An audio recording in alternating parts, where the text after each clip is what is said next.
Hello, everyone. Welcome back to the wonderful Marvel SNAPCAST podcast. That's right. Today we have a great episode. It is a long one. So grab your popcorn, grab your loved one, sit back and relax. All right. So we're going to kick things off today. Of course, talking about the OTAs. We're going to rate the newest card that came out. We're going to talk about how can Second Dinner really fix card acquisition. And of course, we have somebody special on here. So we're going to talk about what our favorite RNG card is in Marvel Snap. And we have a special event at the end. So before we dive into that, let's kick it in with our wonderful co-host, the one and only Top 5 best snappers in the world. Cino,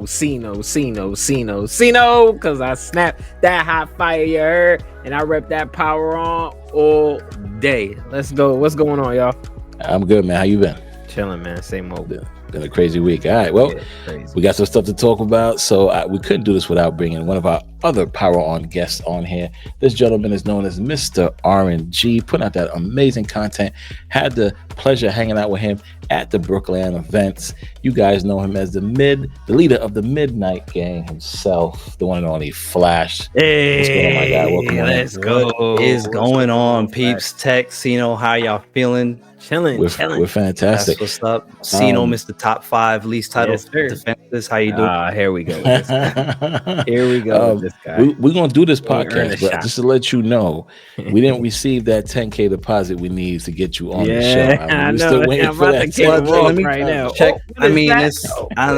Oh boy. Yeah, that's in the mail. The check's in the mail. Okay. It's in the mail. Right. It's in the mail. Fair enough. I almost said take him off. He came in too hot.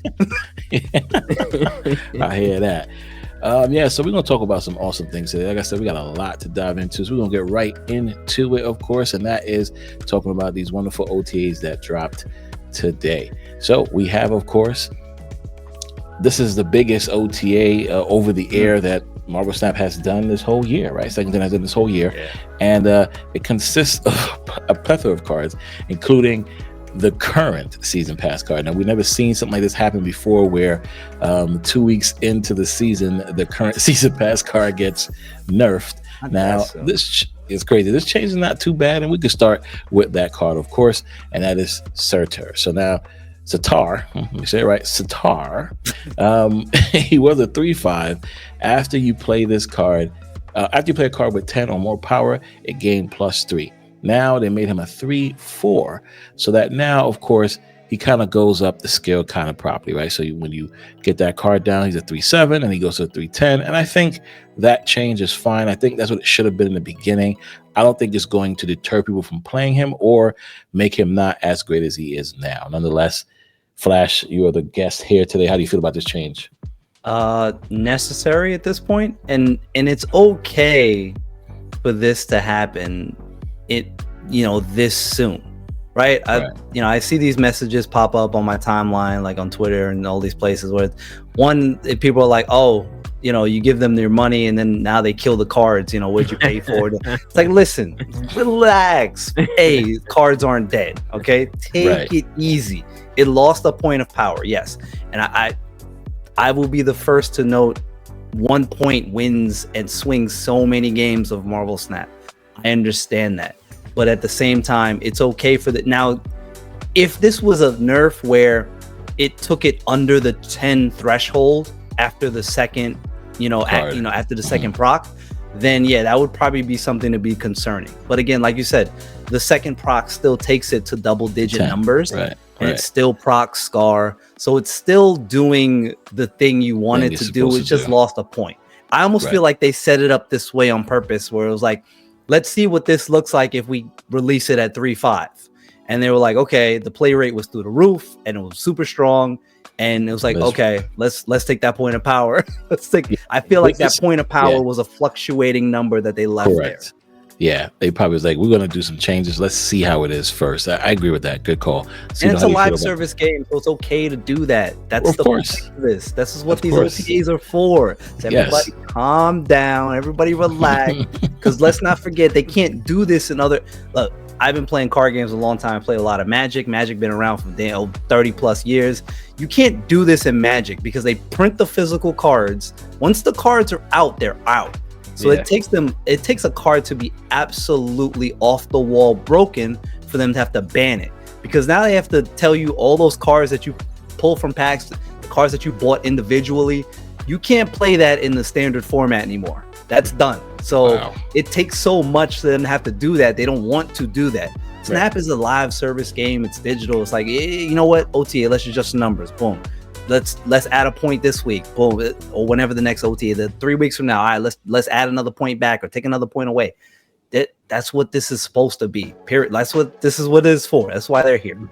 Exactly. Seeing, how do you feel about the change? I'm all about that 5, baby. So riot in the streets, y'all. Let's go. I am not happy with this. Riot. Flood second dinner with all your comments.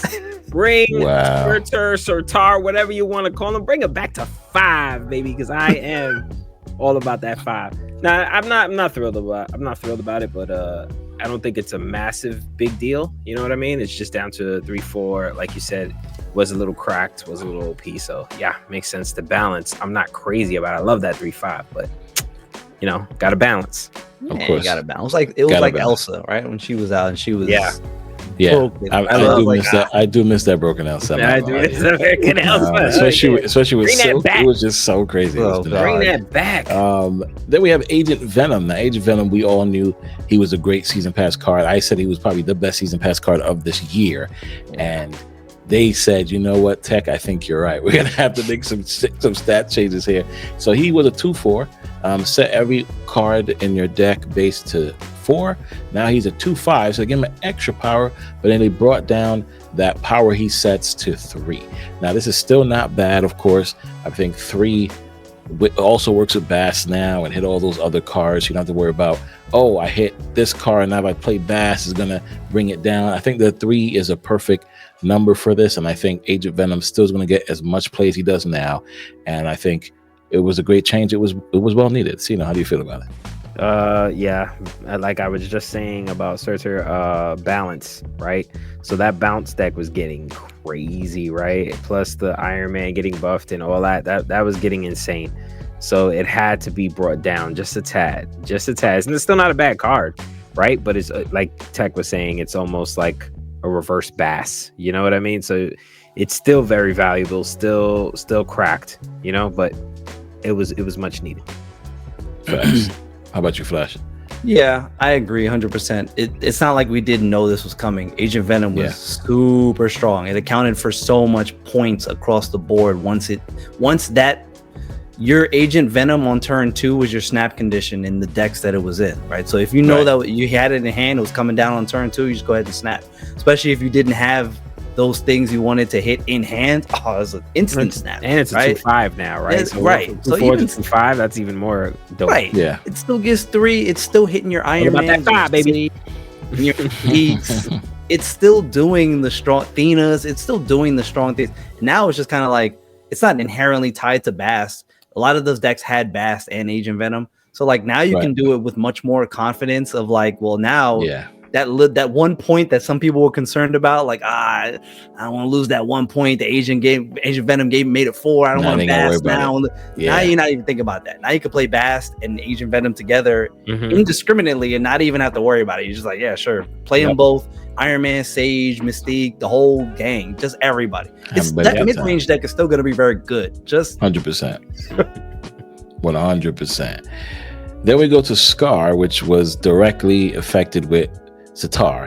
But Scar was a 6-11 for a while, and I guess because they wanted to keep the Hulks in different number ranges, right? We have She-Hulk at 10, Scar at 11, Hulk at 12. I mean, it all makes sense. Now, Scar came down with it, with She-Hulk at the 10 range. And again, I don't think this change was needed. Personally, I don't think it was needed. I think to keep the Hulks in a different power range made sense. So you know exactly what's going on. So I'm sorry I had to take a straight bullet for Sitar, but nonetheless, it still isn't a bad nerf. It still buffs Sitar though.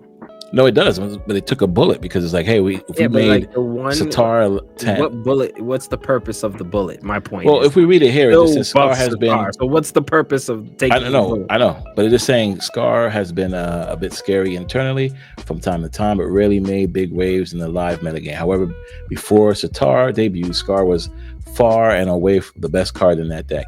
And now it's still fairly tight race between the two of them now. Trimming it down a little bit will make it a little bit weaker. for some stronger draws. So they definitely did it for Sitar. To me, like I said, it didn't need to go down to 11. I think it could have kept it to 10. It should stay at 11. But nonetheless, yeah. How do you feel, Cena?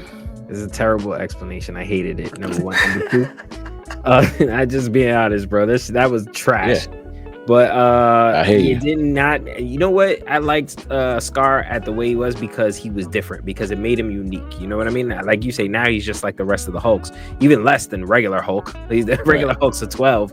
Why couldn't he was? Yeah, but it was in order, right? Yeah, be an 11. That just makes it went so well together. Why fuck with it? You know what I mean? Why mess with it? Like, leave it alone. Leave it alone. Flash. This is a prime example of people doing too much. You're doing too much, and you just gotta relax. Like this definitely was not needed.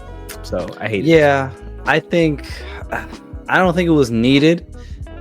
I just they wanted to do the whole in line where it's like, let's take the whole deck down a notch, right? Surtur gets hit, Scar gets hit. It's just like, let's take it all down a notch. And why? I don't think overall it was necessary, because I think we actually were just now rolling into a phase where the play rate felt like it was already starting to come down on this, just a clip enough where it was like, okay, people aren't wild playing this like that. I mean, people are still playing it, yes, but not like wild crazy when the first week. The first week it came out, right? But it may not have been necessary, but I don't know. Sometimes they don't have all the answers, right? And they do the thing where it's like, okay, let's take a point here and a point there. And it's like, all right. Yeah, exactly. It's hard to explain because it doesn't. Yeah, there's no explanation for it. It's literally just straight bullet. It's a straight bullet. Just like, come on, guys. Take it straight. Sometimes I'm always on board with some changes, but this one to me was like, no. You had the Hulks in the perfect order. She-Hulk's 10, Scar is 11, Hulk is 12. There's no need to change Scar. He was still doing what he do anyway. He still buffed Sitar. He still put that point on the board. And he also, you could differentiate him from the other 10 power cards we had in the deck anyway, right? The Atumas, the Typhoid Marys. Now the Typhoid Mary screws this card in that lane. It's just whatever. All right, on to the next one. We have Silver Sable. Now, I think guests on the show too, and I think a lot of people were saying this for some time ago, that Silver Sable being a 1/1, we see the same thing happen to Angela. This would have to change at some point. And because of the bounce deck, right? Because bounce with Agent Venom was so bananas, Silver Sable had to get that nerf to a 1/0. Now, I'm not mad at this, because they could have said, you know what? She's only going to steal 1 power now. They said she's still steal the 2, but she's a 1/0. And I think that's what she should have came out as anyway. So nonetheless, I'm okay with it. Cena, what's your take on Silver Sable? I knew Silver Sable was going to get hit because I don't know why, but people tend to really hate cards like this. They don't hate using the card. They hate the card being used on them, right? Because we've seen this happen to White Widow, right? Same thing. White Widow was running rampant. People got tired of it. Love doing it. Hate it happening to them. And now White Widow's kind of dead, in my opinion. But hey, but I still think Silver Sable is very playable. It's just, though, she does need to be a 1/0, right? Like she was a little OP. It was being overused, and I don't think it was like, oh my god, I got Silver Sable, but it did need to be balanced. Yeah, I mean, now it's still gonna get used. But go ahead, Flash. How you feel? Yeah, no, it's still fine. Yeah, it's still good. Yeah. It is. Look, it was card that got the play rate was high because of bounce. Right, bounce made it take it from all really good to like absurd numbers, absurd level. And again, you mentioned before, Agent Venom, right? Cassandra Nova with that. Venom, and now you're like, okay, now it's giving crazy value, right? Now it's a base 1/4. Stealing 2, making it a 1/6, taking 2 away from your opponent, total value 1/8. Yep. So and that's the bouncing no it back. That's just Agent Venom, right? I know. So that's true. You're right. So that's crazy. So I get it. Take the point, see where it goes from there, right? And then kind of see what happens. But these are just those small quality of life things where it's like, okay, let's take a point here, let's take a point there, see where things shake out. Like Silver Sable was across the board. Had become one of the best 1-drops in the game almost instantly. Yeah. If you needed a good 1-drop to put in your deck, you're just, I'll just put Silver Sable. Silver Sable, yep. Yeah. There you go. And because of that, you're like, play rate's high on this card. Yeah, because it's just good. Yeah, I mean, even now, to beat Satar, whatever you want to call him, you had this card in your list. You're doing pretty good because you will hopefully hit those cards that were 10 to bring them down. And it's still good for that. Yeah. Yeah, it is. It's very good, and it still works well for that. True. Yeah. Facts. Next on the list, you guys remember when Okoye was a 1-cost?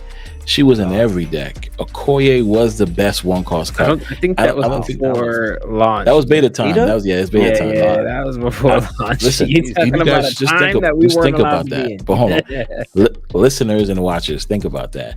Every card list, the 1-cost card was Okoye. Don't care what you were playing. Yeah, Okoye. She gave +2 to the whole deck. That's crazy. That was bananas back then. All right, Yeah, let's carry on. They need to bring that back. Shadow King. We knew Shadow King was going to get touched, right? He is a 2/3 on the reset. Oh, okay, Why? he's going to get nerfed. Why? So I'm not going to say touched. Thank you. Let's say my nerfed. God. Cena doesn't like the word, so let me. See, a lot of people don't like that. Reset all the cards here to the original power. He is now a 2/2. Now we all know, with everything going on in this world, especially with all the bouncing and all the now Satar and everything else, getting those extra power, Shadow King was prevalent in the meta. Another card that you had, another tech card you just slid in there because Shang-Chi was either being stopped by Kyera or Armor. So they said, you know what? I think Shadow King is way too strong at 2/3, which to me doesn't make a difference. 2/3, 2/2, because we're not using him for the power. We're using him for the ability. And that was my whole pitch about why I love Anti-Venom so much, because the cards you want to Anti-Venom, I don't give a shit about their power. It's the ability. Nonetheless, they did nerf him to a 2/2. I think this is fine because to me, it didn't matter. Sino, your take? Same take. I think this is fine. You're using Shadow King for tech. You're not using him for power. 2/3, 2/2, 2/1 doesn't matter to me. Shadow King does what I needed to do. It's not being put there to try and win a lane out of power on a power scale. So not mad at it at all. Yeah, I don't know why we keep changing it. I mean, can we agree with what we're doing here? It's more than fine because it should have never gotten changed to 2/3 in the first place. Exactly. I changed to 2/3 at the time where it was like everybody was like, but everybody plays Shadow King. Yeah, right? yeah. But I guess and listening to Glenn speak about it on one of the podcasts for Snap Judgment, I understand his reasoning of like, okay, well, the percentage we're looking at top players, yes, they're all just playing Shadow King anyway, right? That's not who we were looking at. We're looking at the other players like the pre-infinites, the low-level players that maybe need a little bit of more incentive to play Shadow King as like a 2/3. And I get it because people, they look at the numbers, right? I understand. But again, they circled back and was like, actually, you know what? That wasn't people playing too much Shadow King. Yes, people play. Yeah. That could be 2-0. People still be playing Shadow King. It doesn't matter. When he was a 3-cost, I was still playing Shadow King. Like this is when Red Skull was a thing. I was playing Shadow King. Like this is Shadow King is the tech card that the meta will always see depending on what's happening. Bounce, destroy, and of course Satar. Right. Then of course we have Black Widow getting a nerf buff. She was a 3/3 on reveal. And she's a nerf buff because she became a 4 power, which is a buff, but the activate is kind of a nerf here. If you look at it, the problem with the activate piece of it being a nerf in my eyes is because, I think let me see, right? Because it's supposed to be a nerf, by the way. Right, so it makes sense because she was great with Misery, she was great with Grandmaster and Misery, right? Just keep pumping, right? I know, and Commissars and the people and all that good stuff. I want to play my cards. Thank you. Yeah, people like I want cards out of my deck. Thanks, appreciate it. I experienced this the other night playing somebody who 100% kept playing Black Widow, kept flipping it, and I was just like, this is frustrating, but I get it, right? Like if you're able to do it, you do it. I mean, it is what it is, but yeah, so to make her activate, so now she can only do it one time. I think this card would have been better if it was a 2/4 or 2/3. Yeah. Because right now, and activate, because now 3/4. So if she comes in my hand at turn 4, I'm gonna look at it like, what am I doing here? Because I really want to play my other hands out. Like turn 3 is a very crucial time, but nonetheless, this is a nerf buff. And I feel sorry for all the Black Widow white Widow's Bites players out there. I don't. Yes. All right, Flash, how do you feel about it? Yeah. We get to see them. Flash, how do you feel about it? I don't. Let's just Look, transition to that. Let's go. This became one for a brief period of time before Surtur came out. There was that 1 week window where all of this Darkhawk, Misery, Black Widow, Core Rocks, like we were like, what is happening in this game right now? It just persistently, Black Widow again. Like, all right, what are we doing here? Like, it got to the point, it was so bad that they were just doing it just to do it. And I know this because I won a bunch of games where people was like, that was the whole plan. It was like, they played one card and then it was Black Widow and then Black Widow again and then Black Widow again. I'm like, but you do a board state. I already have cards. Like, I can win this game easily. And I did, but I'm like, you're not even doing anything. You're just trying to be annoying. I'm like, see, this has got to stop. And second, they agree with you. They clearly agreed with you because they activated her. Wow. Wow. Cito, how do you feel about this change? I know you was a big fan of Black Widow Misery. Yeah, that was my thing. I set that up, but like, yeah, I agree with you guys. It's a nerf. It's cool. Activate is cool because you can time it now to where you want it, but the negative side about it is it's a terrible costed card. Like it at 3, the curve is so valuable. I don't know if you can fit Black Widow in a sense like right now like that. I mean, yeah, it's rough, man. 3 is tough. 3 is when you want to start doing what you have to do, right? So it's like it's a rough one. Activate is cool because now you can control it to where you want to, but the 3 and the 4 power is also really dope. But damn, that's a rough turn to have to play it. Like Tech said, a 2 would have been better. It would have been better. It might have to go in a different place. I will say this, as somebody who does like Tech, and I like hand hate, right? I will say this. This is a card that you can now play on 3 and then be like, I'm waiting until turn 5 to activate. Yeah, exactly. You can't draw on turn 6, right? You in your mind, this is looming already. It's already happened, and in my mind, I'm like, oh, you're just gonna activate that on 5. Got it. Okay, cool. Just go activate this on 5. So you know what's coming. My hand right now. Otherwise, you better dump your hand. If I don't got it already, I'm gonna retreat because I know I'm not getting that draw I need on 6. That's not happening. So it's just not really good to me. I will see if anybody's playing it. I mean, I haven't hopped into the meta yet since the change, but I'm intrigued to see if anybody's playing Black Widow. Then we have the Destroyer. Now, this card has been changed more times than I can think about. Over. One power less, this power more, this power less, and then Cito's funny enough, he didn't know that it destroyed the other cards and locations. That was like an OTA months ago. Yeah. That one flew past me on that. So, I was like, oh shit, for real. He still only destroys the cards in other locations, which makes sense. He should have done that from the beginning. So I'm happy for that change. He is now a 6/16, guys. He's back to full power from day one. I mean, listen, Destroyer is still a great card. People are still going to play it, maybe not, depending on what list they're running. Nonetheless, he's a 6/16. I'm okay with this change. Yes, let's buff him. Why not? So, how do you feel about Destroyer going to 6/16? I like that. I like that we're starting to have really high powered cards. I think it's appropriate too. I just discovered his change, so that was dope. Yeah, I was like, oh, okay, cool. That was much needed, so you don't have to wipe your whole fucking board off or dread when you get it in. What's that location that just gives you a random card out of nowhere? Come on, guys, you're with me. Expansion, yes. Remember when you get an expansion, it just wipes that, or you get a Modok from there, it hurts too. But like, that used to be exactly. So this is dope. I like Destroyer 6/16, high power, baby. Let's go.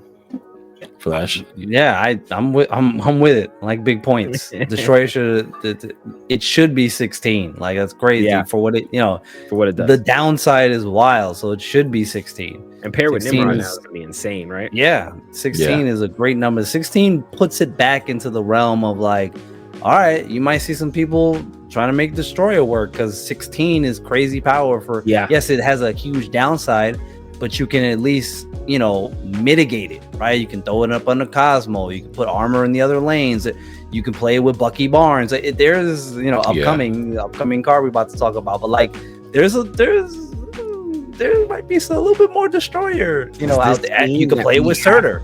Yeah, facts. Does this mean that we have to buff the Infinite? We should have been. They should have been done it. It's cool. When Galacta come out next season, Infinite gets buffed, so we'll be all right. No, I really like this, and I the list I'm thinking about has Shuri, has Nimrod. You know, you can do some crazy things with that, right? Dropping the Destroyer on the Shuri and it's getting the buff while you destroy the Nimrods around. It's a lot of cool things. It's gonna be a fun time. Valentina, I'm very happy about this change. She was on reveal, you know, get a random 6-cost card in your hand, but she gave it -2 cost and -3 power. Now they kind of gave her the buff, so now that -6 cost is a -2 cost, but it also gets only -2 power. So that's pretty good. I'm pretty happy for that. So people still play Valentina with Luke Cage, so you might not have to worry about any of that madness when it comes to the power. But I'm still happy that if you don't play Luke Cage or you don't draw him, that -2 is not as bad as that -3. So I'm happy with this change. Super happy with Valentina. I think she should be played more. I really think this is a very underrated card. Cena, how do you feel about that? This one's quick for me. This one's pretty decent. I like this, and I think you're gonna start seeing more Valentina being played now that hit in power isn't so, you know, isn't so bad. It's just you got a 6-4. You got a 6/14 Destroyer now, right? Yeah, exactly. Right back to where you were. So it was like, it's not that bad. I love the change. Cool balance, baby. All about that balance. Flash, balance. I like this change a lot. That this change means that you don't necessarily have to play Luke Cage with this card. Forget about even drawing it if you have it in deck. You don't even have to. You don't even have to put the card in your deck anymore. You're just like, I'm happy if it's a 4/8 She-Hulk. Like, I'm good with that. I'm okay. I'll make it work. You know what I'm saying? Like, that's fine by me. Like, this is a good change, and you know, it's a nice upcoming like card to pair with. Like, you know, we got Data Mines, right? You got Victoria Hand coming in January, so it's like I got an Agents of RNG deck that is like hovering. Boy.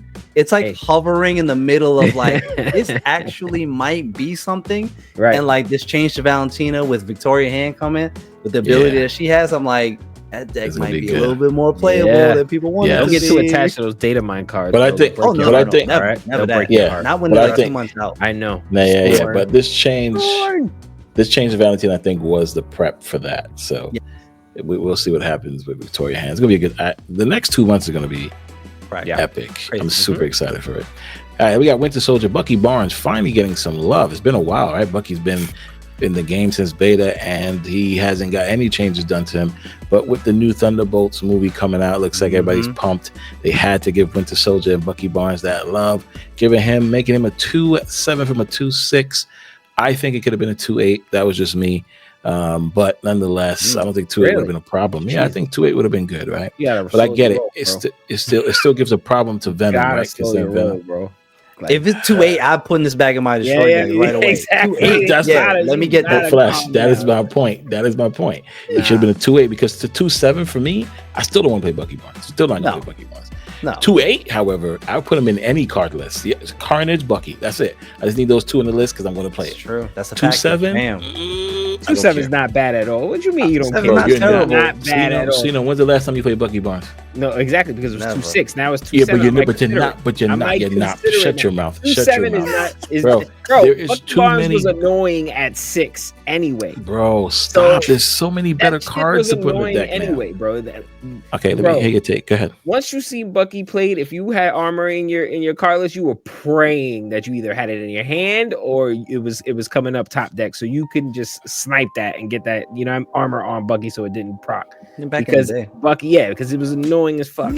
It 2/7. I think the annoying comes back up because I've already seen it hit the meta already. I'll let you know. I'll try some destroy with Bucky and I'll get back. See, no, and you're the person I'm talking about, especially. People like Flash will make this annoying. I am telling you, stand by. Going to be I think cracked.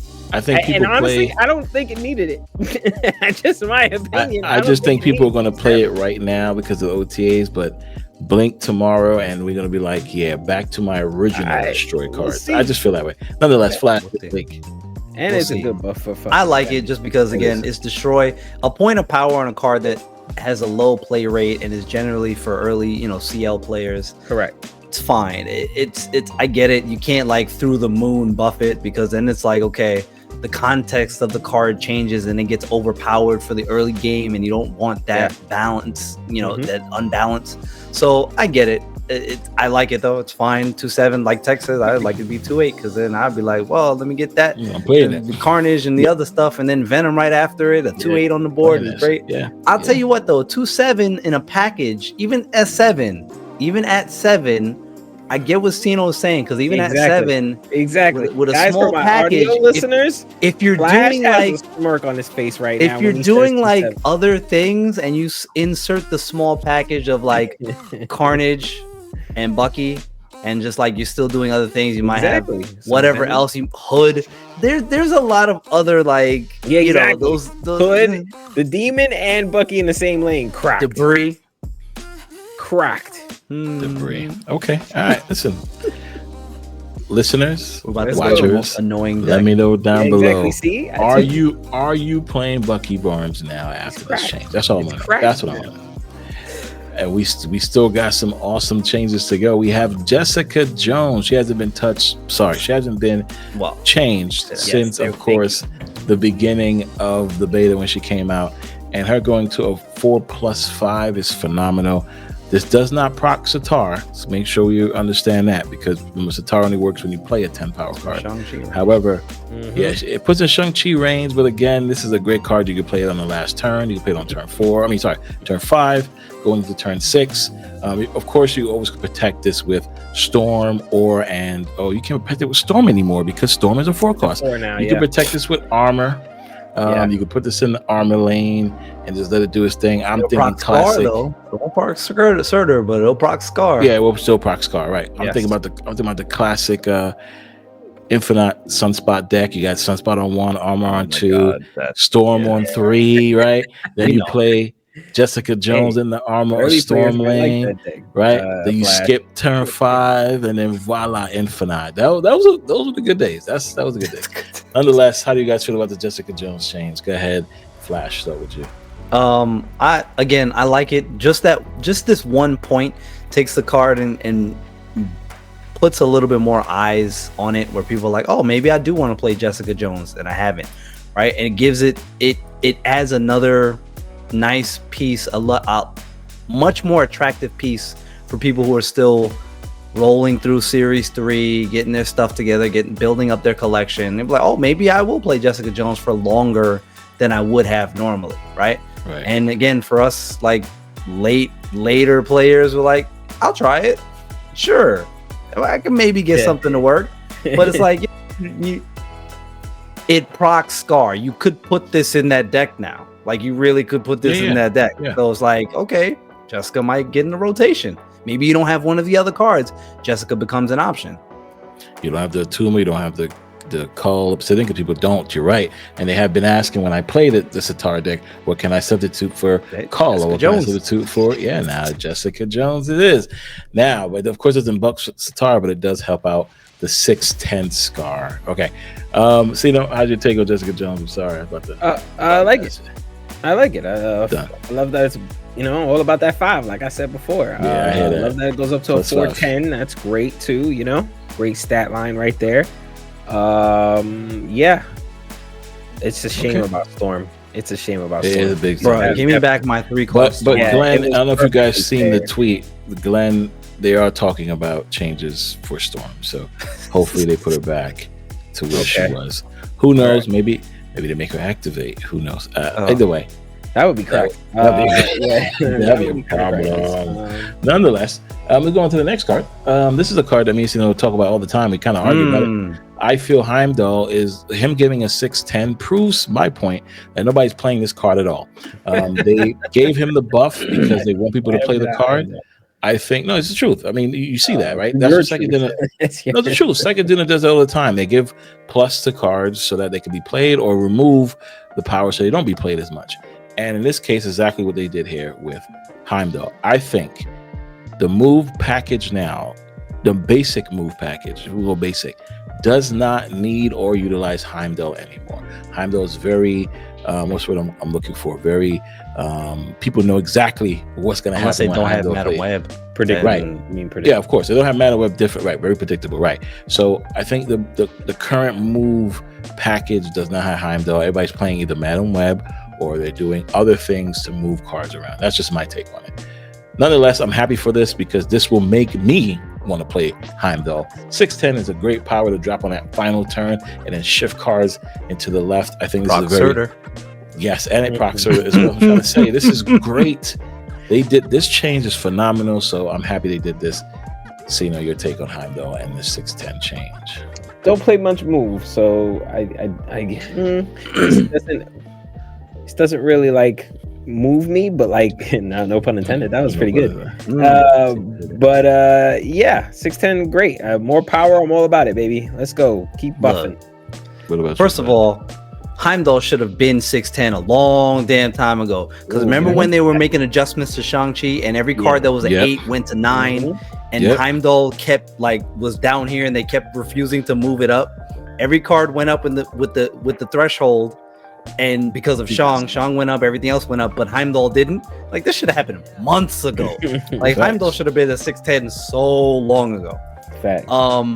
I think personally, because again the move package doesn't really play it as predictable, but you know where Heimdall's better? Where it's not predictable. You just throw this in, if you're just building a deck and you're like, okay, I need a card that I just surprise, put Heimdall in it, right? And shout out to the homie Outlaw, right? Because me and him talk about this. I'm trying to tell him like, yo, surprise Heimdall when you don't know and your opponent does it. It's like, why do when it's played, you're like, your opponent's like, why do you have Heimdall? I don't understand why you have Heimdall. Like you're not supposed to have Heimdall. I wasn't accounting for Heimdall. So it's like you build a good cards deck, put Surtur in it, put a bunch of stuff, and put Heimdall in it. This is great for Surtur right now. Actually, you're just gonna steal a bunch of cubes because people are gonna go, okay, this power is there, that power is there, and then here comes Heimdall, and they're like, what the hell just happened? Why is it? So, I remember you showed me a picture of a game where somebody copied Shang-Chi and played another lane. If you played Heimdall because you had priority, that whole thing shifts. They Shang-Chi dead air. That would have been hilarious. Yeah, this is pretty good. This is a pretty good, and you could drop it with Scar. Correct. On the last turn. What? I guess you guys heard it here first. We're making a list. Crystal goes from a 3/3 to a 3/4. Next. I think this is just. I'm about to be real. Yeah, I'm not even going to dive into it too much. What was this for? Okay, I know what this is for.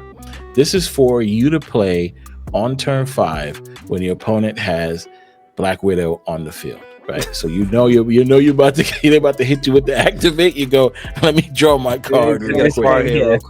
This is so I don't care. Nobody's playing Crystal. We can move on. Nobody's playing Crystal. Nobody's ever playing Crystal like that. Crystal could be a 3/5. Crystal could be a 3/6. Hella Tribunal. She needs more power. Hella Tribunal. She's good, but other than that, I still think Crystal. I like the old Crystal, right? Wasn't it 2 cards that you got? Yes. But something happened. I think you got 2 cards, but I don't know what your opponent got. No, you both drew 2 cards, didn't you? Was it? Yeah, it was. Forget that. I think Crystal should be pot of greed for yourself, not for your opponent. Yeah. I think if Crystal, even if you brought her power and stats down. And I get to draw 2 cards, each and my opponent doesn't. No, I don't want. Right now, that would be much better. But if you if I could pot of greed this for myself. Yeah, I think then I'll play Crystal, right? Then Crystal might be in every card list at that point. You want to get that draw, right? But to give my opponent up and me, I'm not taking that chance. Agatha got text change only, so that's fine. We'll let that rock out. Thanos. This card was not being played at all. Well, it was being played, but not as much. Yeah, not as much as it was back in the day. Yeah. Now, I think a lot of people have been saying this. Like, I've heard this before from a lot of people saying Thanos should start in your hand, just like X, Y, and Z. No. They weren't saying Thanos. They think Erisham should start in your hand. Yes. That, I think, should happen. They should give Erisham the Agatha and Thanos treatment. Nonetheless, Thanos now starts in your hand and then shuffles those 6 Infinity Stones in the deck. I like that a lot. I think it's a buff, actually, because all these stones work with Thanos. So it just makes sense to have Thanos in your hand. They're all tailored to Thanos, yeah. Right. Do we know where he starts, left or right? Well, before it was the old Texas, he started in your hand. Now, just like Agatha now, but it's more meaningful for Thanos. But for Thanos, it's you draw him into your hand, right? So you draw him as part of your opening 3 cards, right? Right. So like I think you draw him, or you at the start of your game draw Thanos, right? So you draw him into your hand as opposed to him starting in your hand, which is a meaningful change to Thanos specifically versus Agatha. So he starts on the right then. That makes He'll sense. be because like this. He's you're drawing him. Correct. So he starts on the right. Okay. All right. So I love that change. Thanos is now not in Spider-Ham danger range. Correct. That's what my concern was. Because to me, I was just like, I still think on the left that sucks. Now I'm very excited for King Eitri and what that King Eitri might do for this deck. But I think Thanos should draw into your. Now previously it would have started in your hand, but I think Thanos should be in your hand with one of the stones, random stones. Just see that clip of acceleration. Just that extra, because the importance on the deck now is for Thanos to get Thanos out, to get him buffed up, to make sure he can't be destroyed, to all these other, make sure he can play. You can play him anywhere. You want to play the stones and leave them on the board, right? So before the deck was about the stones, you didn't care about Thanos. Thanos was just a forgotten card in the deck. He was just a piece in there, right? Way back now. then, Now you want to play Thanos. You want the stones to buff Thanos. You want all these things to happen. So I think one of the stones should start in hand with him. Random. Randomly. One of the stones should start in hand because it's always a pain getting them. It's like if you want to be able to, because the payoff, you want the payoff, but the payoff is almost near impossible to get to happen. Like you can play 20 games and get it to happen like once. So it's like yeah, you're right. Well, you're right. This is why you put Crystal in your deck. Oh God. This is why you do things like that. Adam Warlock in there too. Yeah, Adam Warlock in your deck. Adam Warlock needs a big change. He should definitely be a big change. Nonetheless, this is the final change for the OTAs. Yes, that was a plethora of changes. We know Second Dinner is going to go on vacation soon, but we are due another OTA in December, so I cannot wait for that change. And this is something else, guys. I really am pleased with these changes, and with the discussion of everybody saying, is Snap dying and is Snap dead? This is great for Snap to go ahead and say, all right, here's some card changes to spice some things up. Now we're going to talk about a card that really didn't spice anything up this week. Kind of. The new card that is out, the wonderful Mike. I always get his name chopped up. Malekith. There we go. The wonderful Malekith. I know it's not. I just for some reason I want to call him. And I'm not. And I'm gonna make it worse because because in my lore video, in my card breakdown video where I talk about the lore, where he's from, I'm not even like. I wouldn't even wish on you if you had to say it repeatedly over and over again. Yeah. Right? It's from Svartalheim. Okay. Svartalheim. One of the 9 realms. Yes. Correct. Svartalheim. This is just so Malekith, ladies and gentlemen, is the honor reveal. Add a 1, 2, or 3 cost card from your deck here, but don't reveal until the end of the game. Now, everybody ran to put this in a toxic deck with the wonderful Ajax, which makes sense because, of course, on that final turn, blah, blah, blah, I get it. I put him in a list with went 11-5 in the 16 games, which I really was happy with plus 36 cubes. In a list with, of course, Wiccan, so you have the Quicksilver, you have the Domino. Your only really 3 cost card and 2 cost card that you're hoping he grabs is the wonderful Grandmaster, and I had Sage, but I also had Infinite, She-Hulk, and I also had Pixie. Now, there were some games where Pixie made Infinite a 3 cost, and sure enough, he pulled Infinite, right? And that was pretty crazy. Yes, I know you're shaking your head. They said that I thought that was great, but it was like, no, it's a bug. But I'm like, I thought she shuffled the base cards. He took that away from you. Unlike Zabu, who changes, she shuffles. So should it not still work? I saw the whole chain is not going to work in the future. So if you guys were banking on getting this card because you saw STG make the Infinite be a 3 cost just so you can pull at the end of the game, I'm telling you right now, do not get this card for that. My rating on this card, now Flash, you're here new. The way we do ratings on the podcast is we have plastic, silver, gold, platinum, and diamond. Now we normally go double something if we feel the card is close to being the next level. So to me, I think this card is a double silver. It is that close away from being a gold. I did give it a gold last week. It is a double silver. That is my take on the card. Flash, you are the guest here. We'll have Cena go last. What is your ranking on this card? Well, since I did, like I said, I did a breakdown, right? Did a review on this on my YouTube channel. We'll leave the link down. PWRON Network. For people. That's right. We'll leave a link down for the people to watch it because Flash is doing awesome lore and breakdown videos every week on every card that is coming out. Make sure you guys go watch it. That's right. So, like, putting this into scope of y'all tier list, right? I would have to put this into silver. Silver now. There is a small, maybe not small. There is a chance that this card eventually ends up in what y'all consider to be the gold tier, which I would say is the B tier, right? Down the road, will it end up there? Probably. This is a bad meta for this card, right? Right. There's just a lot of funky other things happening. It's not a good meta for this card. Right.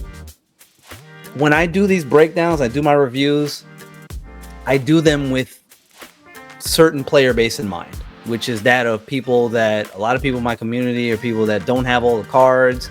They have limited resource. Hell, even I have limited resources, but I still get all the cards, right? They have limited resources. Like, I got a couple keys. I got this. I don't know what to pull for. Right. Like, got the keys.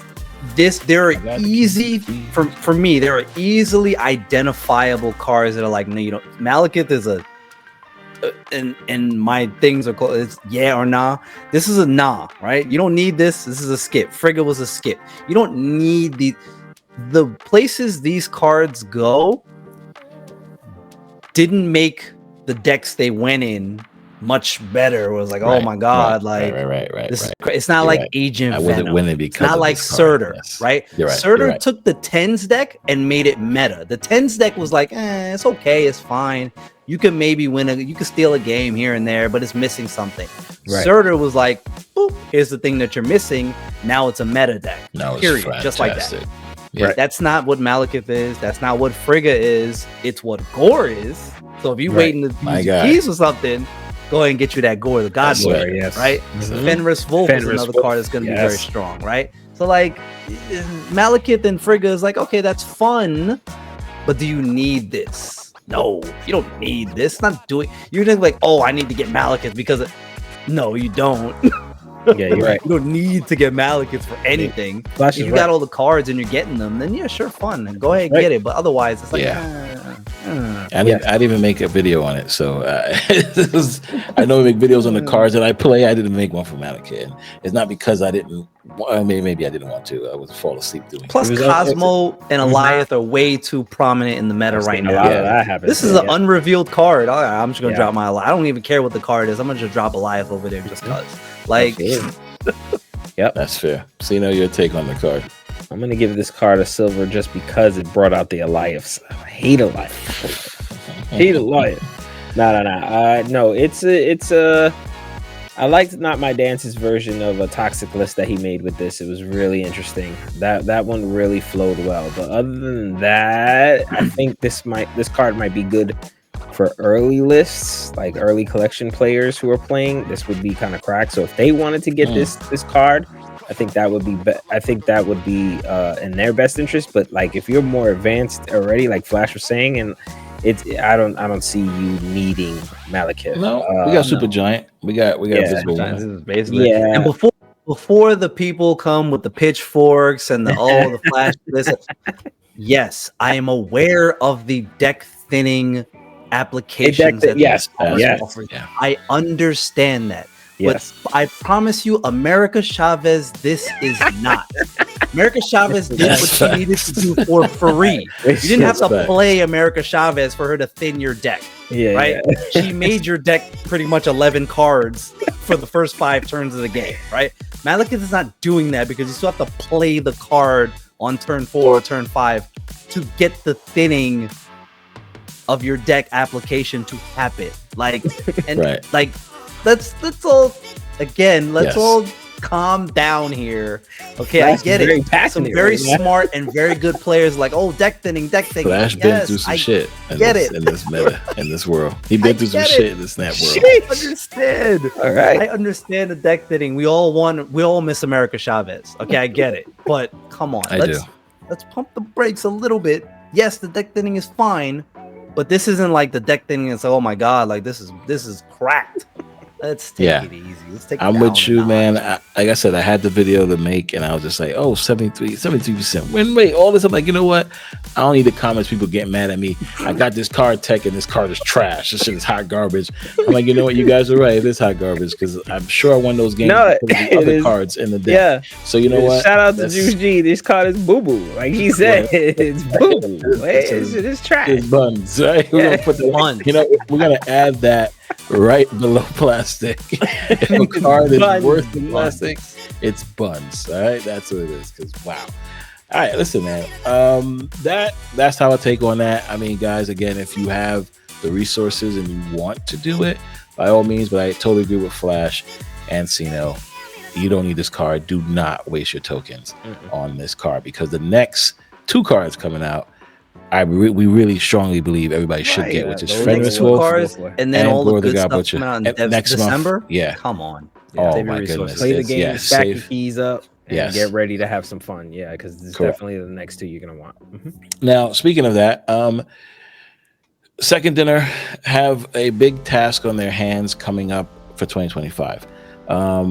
People feel that people are leaving Snap to play these other card games because the card acquisition is not the greatest. Now, I kind of agree and disagree at the same time, only because people who are leaving Snap to play other games are because they want to play other games, right?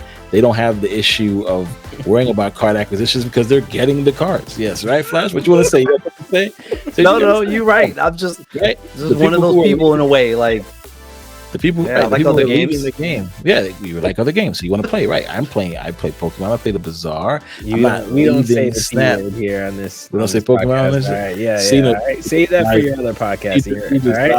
We despise Pokemon, but nonetheless, I think that some of the reasons why people don't come back to Snap is because of the card acquisition, right? Because when you leave for a month and you try to come back and get cards from last season, you don't know when they're going to show up, because the spotlight system is very difficult to pinpoint unless data mines come up and say, hey, well, you didn't get Thena. Guess what? Thena's here this week. And it kind of feels forced for you to get the trash card because they put Thena with what? They put Thena with Malekith, right? So it's like, they kind of slighting me here, right? Why would they put Thena with this? I don't want this trash card. I just want Thena. And I think they have to solve that card acquisition piece so that people will like to come back and play the game. And of course, people who want to start to play the game don't feel like, okay, I just started today and I see all this fly stuff on the internet. How do I play it? How do I win? So the question we have here, guys, is how can the Second Dinner fix the card acquisition? And I heard a lot of people say a lot of cool things and crazy things. I just think they have to find a way to, when a person comes back from playing the game and they've been gone for a month because they have the metrics to see when they stop playing, have some type of welcome back bundle that is affordable or free, and also something that they can buy. So free meaning not the season pass card, but whatever card was rated the worst for that month should be, hey, welcome back. Go ahead and open this secret cache. You might get a new card, and that card could be for this season, Frigga, right? If you want the remaining cards that you didn't get last month, here's a $50 price tag to get these cards, or something to that effect. I think it has to be a way where you're like, you know what, I want to get the cards that I'm missing. But the issue with that becomes as well, if I go, hey, I want to get all those cards, you know what, I'm not going to place that for a month. I'll be back and just buy the. So again, I don't know. I personally don't know how they can fix this problem. I do kind of like and don't like what they had before the spotlight, where it was, hey, open up these caches and hopefully you get the card. Maybe they bring that back, but make it a lot easier to get cards, because then that give you that whole pack opening experience. Why not just give us an increase on them tokens? Because I feel like they holding them shits like they are like that. There you go. Crypto. Precious, my precious it is crypto tokens. Right, yeah, like Bitcoin, boy. Like, yo, pay us out, baby. Like, show us some love. Y'all giving us 100 tokens, and I'm like, I'm never getting the fucking 6,000 tokens with 100 tokens. You know what? That's a good call. It's so rare that you get it in the spotlight. I mean, in the like caches or the regular caches, that it's rough, man, to get them tokens. Like, you got to rely on them keys to get cards, because if you're not relying on them keys, you damn sure not relying on them tokens. You're a whale if you got like, we know other people here got like 100,000 tokens. I'm not. I wish I did. I have 30,000 tokens. I'm not That's still a lot, level. Bro. That's it's still not 30,000 tokens, bro. It is not a lot. Yeah, I'm telling you right now. Tell that to people who don't have. I got like 6. Yeah, exactly. Yeah, I'm holding on to the 6. I'm not even at 5 and change, bro. Card. You got 30,000, and I have 0 keys. Like, get out of here! Get out of here, bro. But either way, okay. I like your. You'll be fine. I like You'll that. get keys. Give us more tokens in the collection track. Yeah, we need tokens. I like that a lot. I like that. That's a great idea. Percentages of titles and crap. First of all, get the titles out of here. Yeah, more tokens. You know, and more gold, or so we can buy bundles. I did like your idea as far as like bundle packs. Maybe you know how. Packs. Yeah. You know how they have that Series 3 thing? Where Series 3 and under, you get a free, when you're starting out. I don't know if any of you were around. I literally got one card from that. Me too. But so maybe we have Series 5, or Series, like whatever, higher series. A free card. A free card. So that way, those cards that come out, you might just be getting right around it. If you didn't get this, I like that. You might be having it come around on this once a month thingy. You know what I mean? Or make it. I'm sorry to say the P word. Make it like Pokemon, where every 24 hours. Every 24 hours there's a cache that shows up in that same spot, and when you click on that cache, it can have multiple things. It can have tokens, gold, and a variant, or tokens, like gold, and a card that you don't have. But it's going to be good. Right? Like that. Well, maybe or maybe not, because people don't care in Pokemon if they don't get anything good. They're just happy that they can open up 2 packs a day or 4 packs a day, right? They don't care. Right. No, seriously, they don't care. They're just happy that they can come back and open up 4 packs. If Snap decides to say, instead of having that, or keep the Series 3 thing there, but every day, just like how we can get credits every whatever hours. Every 12 hours, you get to open up 2 caches, and those caches will be stored. And if you do the battle pass, you get to open up 4 caches. And when you open those caches up, it will have blank, blank, and blank. So you might get a chance to get a card, or you might get a chance to get a variant, or you might get a chance to get a key, right? Like, they can say these are the things that you can get: a key, variant, or the card, right? Yeah. Along with resources, right? You want to kind of bundle stuff in there, because there's no way they can do packs of cards, but they can do caches that have. You can get credits, tokens, and a key, or credits, token, and a card you don't have. Right. They should have packs of variants. Ooh, so variant packs would be dope. So those are the things I think that will 100% fix somewhat of the card acquisition. I think we'll fix the card acquisition. It might. I also think they should. First of all, and I don't know why we're still doing this, but that 4th spot, when you're in the spotlight cache, right? Yeah. You can get the new card, or you can get the variants, or the mystery thing over here where you can get a Series 4 or 5 or tokens. Tokens should not even be an option if you're still missing cards. The first thing I know there's all these percentages behind the scenes, and a lot of them are really stupid, right? If you're still missing cards, that should be a guaranteed card before you even start popping tokens. Facts. Period. right? Like that shouldn't even be. That would fix that big time, because then you're like, 100%. okay, well, damn, I'm missing a card. Boom, I pop the track. Like I maybe get a card that I don't have. Instead of you seeing you probably 1,000 tokens, you're like, well, okay, well, that felt terrible, right? Because, and they need to clean up the. Either of you name a Series 4 card off the top of your head. Howard the Duck. Is he a Series 4 card? Right? Okay, he is. All right, bang bang. Wow, you got me, bro. Yeah, he should have been dropped. As a matter of fact, I'm lying. Howard the Duck is no longer. No, he's a Series 3 card now. Right? Yeah, he got dropped. Okay. So that's not even.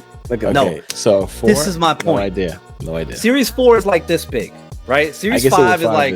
Yeah, right? I can tell you the 5s. I definitely was going to name a Series 5 card. It's doing nothing. Here's the cards. It won't even take long to run it down. These are the cards that are in Series 4.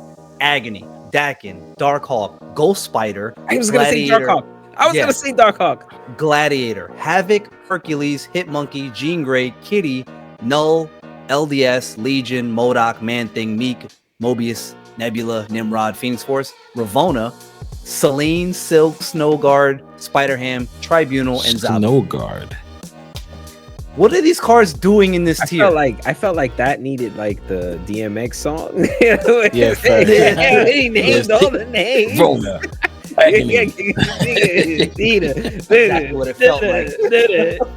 Like he would have went off. That would have been crazy. What are these cards doing in this tier? Yeah, these tiers. It's like this middle. Yeah, it's like drop them all to 3 cards. Like it's like this cop out place where it's like, okay, when we series drop one of these 5 cards, eventually we just slide it over to Series 4 and then we keep it there for another year. Yeah. Like how long Darkhawk been Series 4? Good Christ Almighty! Like. I was gonna say Dark. I thought it was Series 5 for a second. I was like, yeah, if I say that, I'm gonna be wrong. They just dropped them all to Series 3. I'm not even gonna lie to you. Like, first of all, just drop them all to Series 3. Get rid of 4 or whatever. It's just stupid. It's like keep 4. Just it's been a year now. This is the end of the year. Drop all the 4s to 3s and take 3 of the 5s and put them in the 4. Yes, correct. Start off that way, and I think that will be fine. Series cards, right? Now that times have changed. Yeah, just drop them on. They all 3s at this point. Snowguard, 100% is a 3. Ghost Spider should be a 3 at this point. Like, why are we doing that? I think that would fix 100% card acquisition. Correct. Right? Because now they all Series 3. These are the cards that you can get as you're going through. But I do believe some type of opening of packs, especially if you come back, like, hey, I didn't play the game. There needs to be a better catch-up mechanic. Because if you step away for a month, Snap has a unique problem that a lot of TCGs don't have. And I know Snap is like this middle ground of it's not competitive. It will never have a heavy competitive scene because of how the game is designed, right? And I understand that versus something like Pokemon and Physical or Yu-Gi-Oh or Magic. But you look at like those other games where it's like, if you don't play for a couple, like Magic has a rotation of the standard format, like once a year rotate. They get these 4 big sets that rotates every year. But if you miss a month or two, you're like, okay, what cards am I missing for that deck I want to build? You just go get it. Like it's not this acquisition problem where you're like, oh, I don't know how I'm gonna get this card. Like you just go get it, right? Snap has a very unique problem where it's like, if you step away for 2 months, oh man, it's over. Yo, you in a bad way. You in a bad way. You're cooked. Yeah. Either way, we all believe Second Dinner should figure out how to do this. And if you guys like anything we said, or you guys have your own comments or ideas, leave them down below. We'll make sure we get those to the right people to try and push that, because we all want to see Snap proceed and make things happen. I think all 3 of us believe Snap is a better game than Pokemon. I have no issue with Pokemon. The gameplay is much better. But the gameplay, yes, in Snap is better. And I'm just afraid that people will stop playing Pokemon sooner than Snap fixes their problem. Like, I want Snap to fix it because they feel the pressure, right? Yeah, they feel the pressure, because if they don't feel the pressure, like, oh, let's play Pokemon anymore. All right, guys, we'll sit back and relax. That's what I'm saying. Like, let's keep let people keep playing Pokemon, keep playing the Bazaar. Yeah. Look, Rivals is coming out in a few weeks. Oh my goodness. That's got to go gangbusters. Yeah. All right. So that was great. Yeah. So now we're on to the next topic. We're talking about our favorite RNG card. Our guest, what's your favorite RNG card? Well, as y'all know, Mr. RNG, right, in the building. And I'm sure a lot of you might be disappointed to not hear me say Scarlet Witch. Shout out to my homie Prashan. Like, shit, I remember that. I get it, right? I just don't play enough of her. She don't go a lot of good places. So this is easy for me. Favorite RNG card, the Soga King himself, Gambit. Oh boy. Because you know what? You cue it up and you're like, I don't even care. Let's go. And you're running back with a Grandmaster. And man, Gambit just goes to town. All right. Chance. It's RNG. Yeah, of course. Or in Commentage or on Wong Pole. Hey, let it rip. There you go. Ridiculous fact. What's your take, Cena? What's yours? Oh, now we talking RNG. And I liked Mr. RNG's pick. I did. That was a great pick, actually. It was RNG enough. Oh boy. All right, I'm about to top the RNG god right now, and I'm gonna go. My top RNG card is Lockjaw, of course, because it's the definition of RNG. All right. Okay. All right. That's anything goes. Anything can happen with Lockjaw. Okay. So I'm a big fan of cheating out high power cards through Lockjaw, right? You got your Wasp, your Jubilees, you got a bunch of stuff that you can do and play and kind of cheat out some RNG on Lockjaw and really have a good time. You can cheat out power, or you can use them in a Hammer Bros polls. Because that was crazy. Carlos or Thanos, yes, correct. And you get those stones put in there. So I'm a big fan of Lockjaw. Okay. My pick, we can't talk RNG without talking about the queen of RNG, the goddess of RNG, and that's Flash's second favorite card in Marvel Snap, and that's Hela. That's hella good. Come on, think about it, man. That's Flash's she says, card. You know what? She says, put the cards wherever the chips lay. There we go.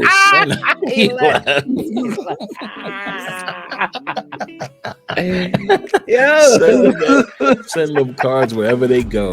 She is the queen. She's the definition of RNG. You can't say RNG without it's an RNG card. It is. Yeah, one of the best RNG cards. I'm surprised Flash didn't pick that. I'm surprised he beat Flash to it because he loves that card. Like, I know he loves Hela so much. Whenever you see Flash, wherever he's in the streamer, you say, "Hey, Hela Enjoyer, how you doing?" Yes, you guys see we'll leave his link down below. When you get in the stream, say, "Hey, how's that Hela doing?" That's right. And you guys reached that daily double, that giveaway. We're giving away a gold pass. If you guys tell us what your favorite RNG card is in Marvel Snap, we'll pick a winner and announce it on the next stream. Let's go. Gold pass. Favorite RNG card. Now, we'll wrap things up here, guys. We had a blast with our wonderful friend, the Flash.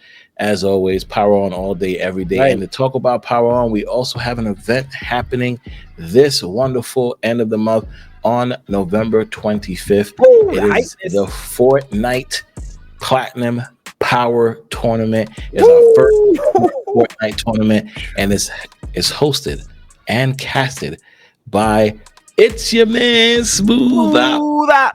And of course, Flash, Game of Flash X. You guys are gonna have a blast. It's gonna be amazing. Now we do have the Discord set up. We do have sign up set up. You guys seen the trailer on every Super Tech God video I put out since then, and it's been on the last episode of the podcast. We're gonna also play it at the end of this podcast. So that's right. Guess what? I'm gonna do another giveaway. This way we're giving away a battle pass. Another giveaway. If you guys, another one. All you guys have to do is tell us how much V-Bucks is being given away for this tournament. Now, sign up. We need trios. You have to be a platinum player. We're going to have trios battle it out. It's going to be phenomenal. It's going to be epic. I cannot wait to see you guys play that Fortnite. And of course, this is a great time to do it because a lot of awesome things are happening in Fortnite right now. It is super exciting. Oh, yeah. And it's going to be I'm not a big Fortnite player, and even I've seen a lot of updates and crazy things that are coming into remix, got the Snoop Dogg stuff in there. Exactly. All of that. Flash, tell us a little about the tournament coming up. How you feel? I feel good. And listen, for a lot of people, it's not. I know you got to be platinum ranked because we got giveaways attached to this, V-Bucks, and a lot of fun stuff happening. But it doesn't take much to get the platinum, right? From base like silver, it took me like a few hours to get the. It doesn't take that long if you just in there. You get into ranked, jump into the the reloaded ranked, and it doesn't take long. You know, you get some wins, So you they get can some top sign up and then finishes. grind out and get to platinum and still be in with no Exactly. problem. Okay. Yeah, Exactly. Correct. There you go. So it doesn't take long. Doesn't take long to get to platinum. And if you're already playing Fortnite and playing most of the modes, you should, you know, you're probably already familiar with the system and how everything functions as it is. So get in there, you know, get your squad up, right? Because me and Smooth Op are going to be in there briefly. Right? It might be some giveaways if you get to destroy them. Who knows? You got to find out. Boy. You got to join the play. You got to play to win, ladies and gentlemen. So please check out the video at the end. Yes. Yes. Extra V-Bucks from Super Tech if you do that. So yeah, definitely enjoy the trailer right after this video. And again, Flash, thanks for coming out. Greatly appreciate it. Yes, we couldn't do awesome. these OTAs without you, man. That was phenomenal. And of course, you know, as always, thanks for hanging out. But Flash, before we go, let the people know where they can find you, even though your links will be down below. Of course, and simple, right? Because it's at Gaming with Flash X on YouTube, Twitch, and even TikTok. Now, of course, unfortunately, Twitter likes to be difficult. So it is at GW Flash X on Twitter. However, I just signed up for Blue Sky and I'm able to be gaming with Flash X on Blue Sky. So let's get it going. Let's get it cracking. And he's on a press tour because you were just doing the other podcast with Pulse them not too long ago, right? So we're making rounds. Press tour, y'all. Whoever's next up, I'm out here. I'm available. I will take high demand. We still want our money, Flash. We're still at 10K though, bro. So don't be giving nobody else on. If I find out you pay everybody else and not us, Flash, you're gonna have a problem.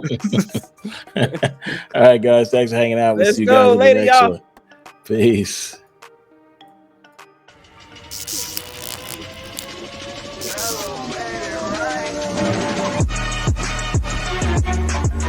PWRON is hosting their very first Fortnite tournament, and with the new Remix Chapter 2, this is the perfect time to bring it to you. This is going to be a trios-based tournament, so get your friends and get the grinding, because you gotta be platinum ranked to get in. Why? Because there's prizes to be won. First place team is gonna get 5,000 V-Bucks each. Second place team, 1,000 V-Bucks each. The tournament will be held in Reload Zero builds, so the action should be crazy with all the respawning going down. So get your team registered on the official Platinum Power Discord for more information and details as they arise. When is this tournament, you ask? On Monday, November 25th at 4 p.m. Eastern, hosted by your man Smooth Up and Gaming with Flash X. Spots will be limited, so hurry up and get on in, because I can't wait for the Platinum Power Tournament to begin. Let's get it on!